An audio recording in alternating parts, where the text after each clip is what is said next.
Hey, that looks pretty cool, doesn't it? I want to show you how to make it. Well, hello. Thank you for joining me in my kitchen today. Today I'm going to be showing you how to make some grissini. Now, the idea to do this came up when I was doing a video just recently on charcuterie. And that's, basically laying out cheese boards, but there's a lot more to it than just cheese. There's a lot more to it. And I suggested that as one of the components that you have grissini made, or that you make your own grissini. Grissini is a breadstick, specifically an Italian styled breadstick. So today I'm going to show you grissini. This is really simple. It starts with a basic recipe for dough, which is very easy to make. Once that's all made and been kneaded, you just set it aside, you let it do its own thing, and after it rises, we'll take it, punch it down, and make little thin breadsticks. This is fun to make. You just roll these things out and there's really no skill involved. You end up with a really cool looking product. So I'll tell you what, come over this way. We're going to get into the ingredients and we'll get busy making some delicious grissini. Before we do though, do me a favor. Please take a look in my description box at some point during this video. And if you would, click on the link for S.A.Trotter.com. That's where my recipes are provided in PDF format. I do sell those recipes, but there is one that you get for free, and that would be the cinnamon rolls recipe. Take a look at the free recipe and see if you think the rest are worth 30 cents. Okay, that's not bad. Well, that's what it is today. Let's hope it doesn't change. Folks, thank you very much. Come over and take a look at this. Come on. Now, my breadsticks are really simple, basic bread ingredients, okay? It starts with flour, simple, all-purpose flour, water, some olive oil, some salt, yeast, and a little bit of sugar. That's it. From there, what we do with that wonderful dough is the real trick. Now, I'm going to get my mixer opened up here. You don't have to have a mixer for this, but I tell you what, folks, when you're like me, if you have arthritis, well, these things are, they sure make it a lot easier. Now, I'm going to say something. Never pour in your salt and yeast together. Salt and yeast just don't like each other. So I put them into the dough at different times, okay? I will put the sugar and the yeast in there together because yeast and sugar, well, they like each other. Now, what does that mean, like each other or don't like each other? Well, certain things yeast reacts badly to. It does not like salt, and putting salt directly on it is just definitely not good. Now, you might be saying, yeah, but now you're pouring the salt right in there. Well, it's true, but it's not in direct contact with my yeast. It is a part of the dough, yes, and there's not enough of it at this point dispersed to affect that yeast, but it will make for good dough. Now, to make good dough also, you need just a little bit of olive oil for these. It doesn't take a lot, but just a little bit will make it much more handleable, easier to work with, and makes a much more subtle crust on on your breadsticks. Get our water in there. And this is as simple as I need a nice smooth ball of dough to rise up. We'll give it some time. All right, now this is starting to form into a lump of dough. Right here I need to prepare my bowls. Now I want to mention another thing about yeast. You know how I told you that yeast does not like salt? They don't get along with each other. Well, yeast doesn't get along with metal either, all right? Yeast is kind of finicky. It cares about who its neighbor is, all right? So what we do for our doughs, whenever you're rising a dough, rise either in ceramic, glass, or plastic. Keep your dough away from metal, okay? If you try to rise in metal, you don't get the same rising where the dough comes in contact with the metal, or in contact with the bowl, let's say. So you don't want that happening. You want good rising throughout. And if you do it this way, you'll get that. You can actually see the rising and the quality of the dough when you're using glass like this, because you can look at the bottom of it and see the bubbles and air pockets that it's forming. if you rise it in steel and you turn it out, you'll notice those air pockets are devoid on the bottom of the dough. All right, so it has not been long. Look at that, pull right up on that hook. Now, I've got a fairly moist dough here, all right?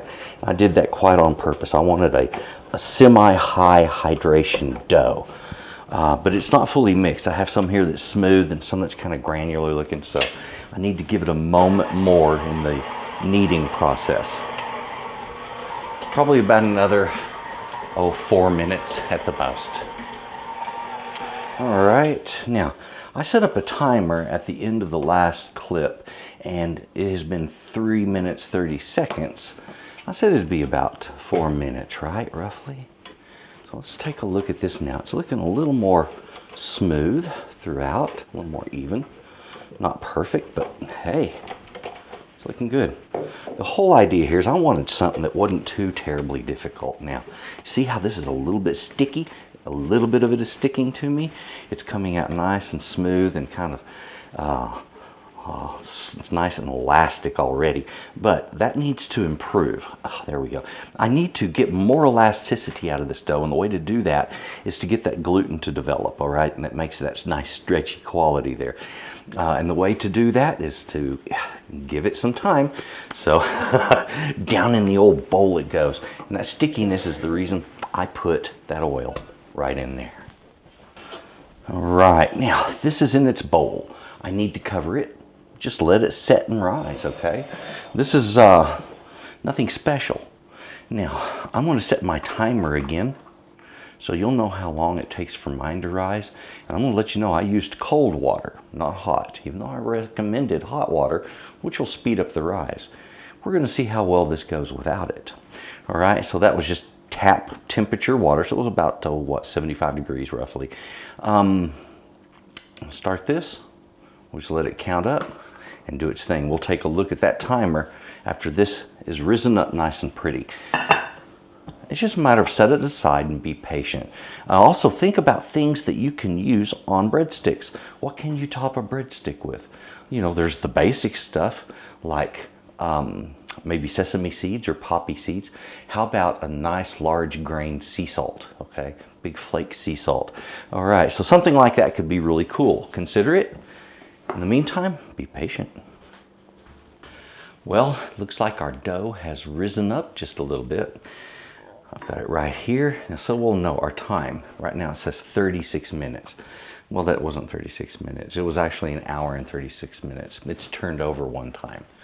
All right, so, and it'll only count up to 1 hour and then it turns over for some reason. I don't know why it doesn't give me hours. I wish it would. Anyway, basically an hour and a half rise, and it has more than doubled in bulk, almost tripled, I would say. It has a lot of character going on. There's a lot of air pockets on this. It looks really cool down below here. And so what I want to do is I'm going to zoom in with the camera. We're going to take a close-up look at what this thing looks like from down below and find out, you know, why it's important to rise in glass or ceramic or plastic. And it really becomes quite apparent. Then we're going to punch this down. I'm going to make little sticks out of it. We're going to get them lined out on a baking sheet and let them rise again. And this is the part where they actually start becoming what they need to become, breadsticks. There we are, nice and close up. And you can see the texture in the dough. That's pretty much what it looks like on the inside, folks. It's got air pockets like this going on down here. It's pushed itself up from the glass. A little bit earlier, it was blowing bubbles right here. Who knows, it may do that for us again. But yeah, it's just been doing its thing. So what I got to do now is turn this into little thin breadsticks. And that's just a matter of rolling it out. So no special tools required, just our hands, and we'll get at it. Make sure you have a baking sheet handy. And we're going to be baking these at a high temperature. These are going to be baked at 400 degrees. You can bake them at a higher temp if you want, but I think 400 is going to be more than enough for what we're doing because it's a very thin breadstick. It'll cook up nice and quick. And this should be very similar to the edge of a good quality, crispy, crunchy pizza crust. So very, very similar dough. Whenever I'm doing this, I like to use what they call a pastry board, which is one of these white plastic boards. It just works really nice. I'll put down a towel first, and that just keeps it kind of stable. It doesn't want to go anywhere that way, and gives you a nice, soft working platform. I like that. Whenever you're working with dough, as you saw earlier, it can be very sticky. It can stick to your hands. And one of the ways of dealing with it is we use flour. Another way we deal with it is we use olive oil, depending on the dough and how you want it to come out. And this particular recipe can be done either way. You can put some olive oil on your hands and just work out each of the breadsticks like that. If they have a little oil on the outside, that's nice. It gives them a nice finish once they're cooked up. All right, so get a little bit of flour. There we go. I went ahead and started my oven to get it kind of preheating a little bit. Now, when I first handle the flour, you can do it, like I said, either way with the olive oil or using some flour. Now, if you'll notice, there's a little bit of that left. Not a big deal.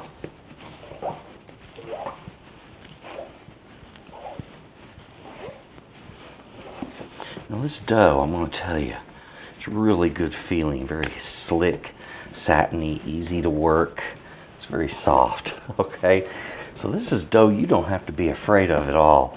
Look at that, just very workable, very comfortable to work with, I'll say that. So what I want to do here, I want to just take a little of the dough with my fingers, I'm going to pinch it off, okay? Just start by rolling out some little sausages like that, and then we roll them from the center out. And here's the thing, is these don't have to be perfect. Good heavens, no. All right. Very nice. Now once I get my nice roll going out there like that, I can place that over on my sheet pan. And these things can be about the diameter of a number 2 pencil, okay? Your typical narrow pencil. There's a neat item called a bread knife, all right? And this is one of them, all right? And you will see people in the pastry business use these things a lot, all right? Because of that right there. It'll take a job like this and speed it up tremendously. Now look at that, all right? So if you ever wondered what that was and you always thought it was just a board scraper, well folks, they get used that way a lot, all right? But that is actually a pastry knife.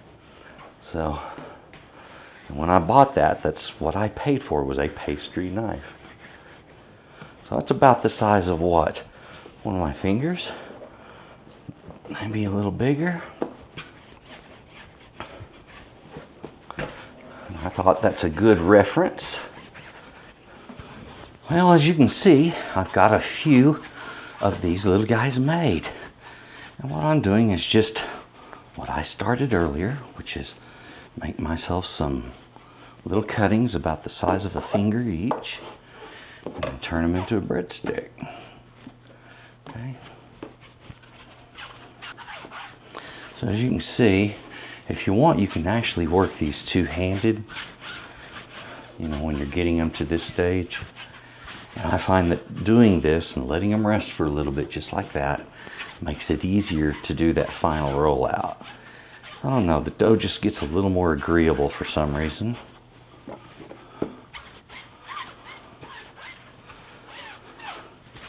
I'll say this, it's nice and soft, it's easy to work with. It's been quite enjoyable. And also, if you've got kids, hey, this is time to have fun when it comes to kids.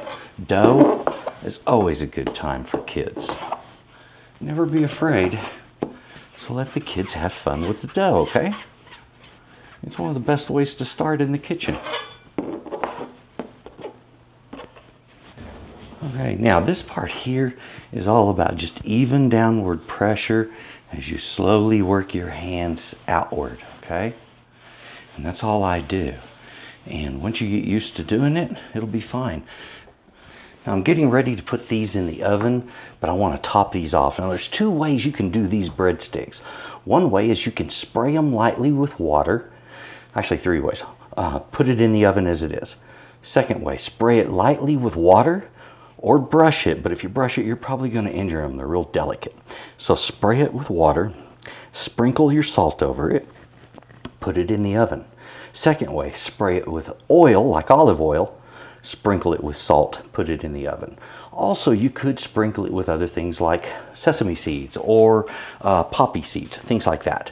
So you take your choice on how your breadsticks come out. So what I want to do is both things. We're going to do, I want to pump up this, and I'm going to do water on these, and we're going to do oil on the big ones, and we're going to look at them side by side when they come out of the oven. That way you can just kind of pick what you like. And see, these little sprayer bottles are so handy for this kind of stuff. And when you spray it with water, you may see that instantly puff up just a little bit. That does happen sometimes when you're baking like this. You don't have to just drown it in salt, just a gentle sprinkling, okay? Nothing more. Now the other side I mentioned, olive oil. All right, there we go. So the sprayer's a little newer, it works better. I need to get another one for my water. It's about 30 years old. All right, now another little light sprinkle with salt. And these are ready for the oven. Okay, these in the oven. Now we're going to use a count up timer. All right, so we'll start it and just let it count up, and we'll know exactly how many minutes it's going to take to get the condition that we're going to get, which is a beautiful golden brown. These I'm going to stack in order, so they're already in order except for this one. It's the last one.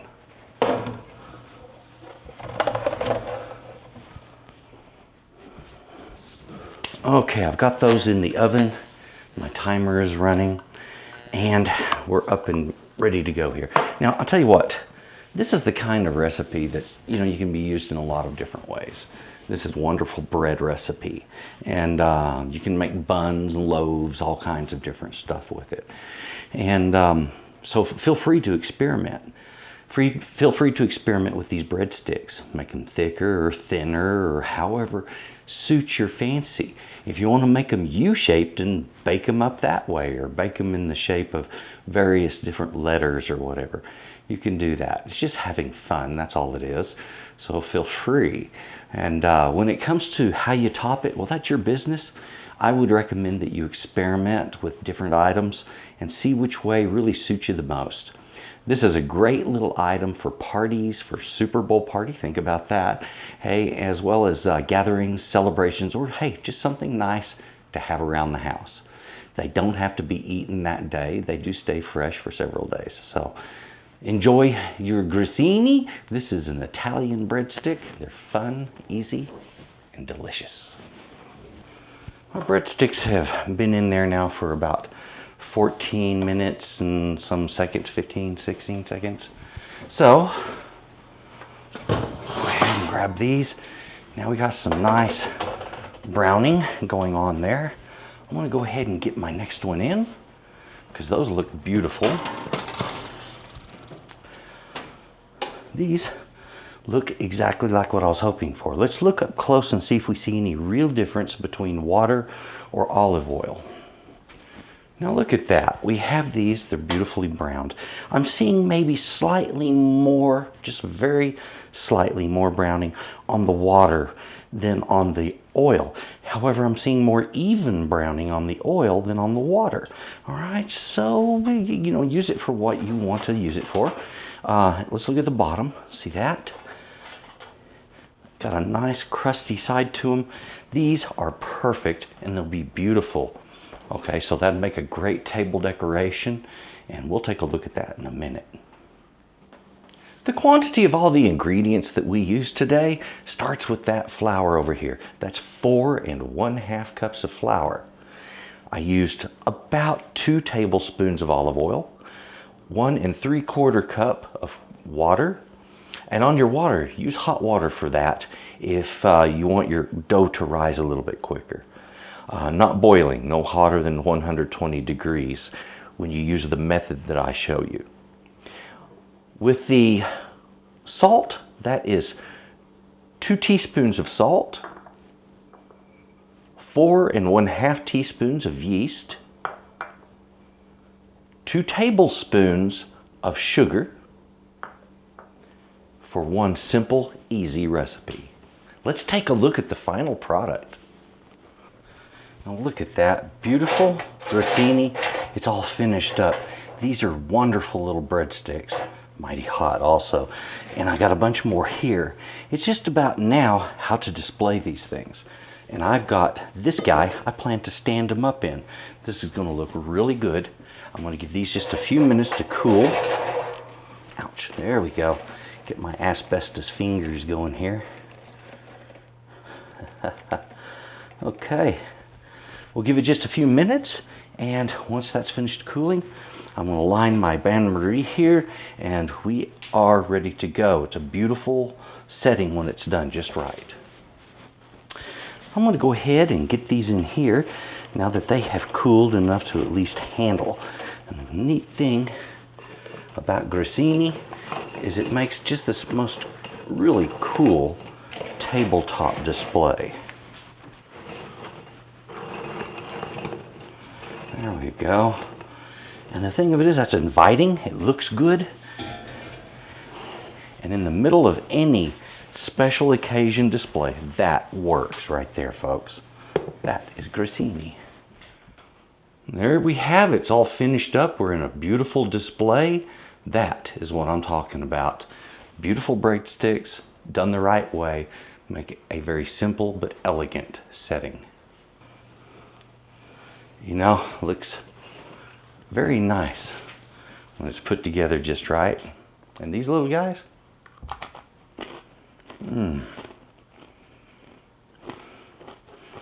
delicious. Just enough salt.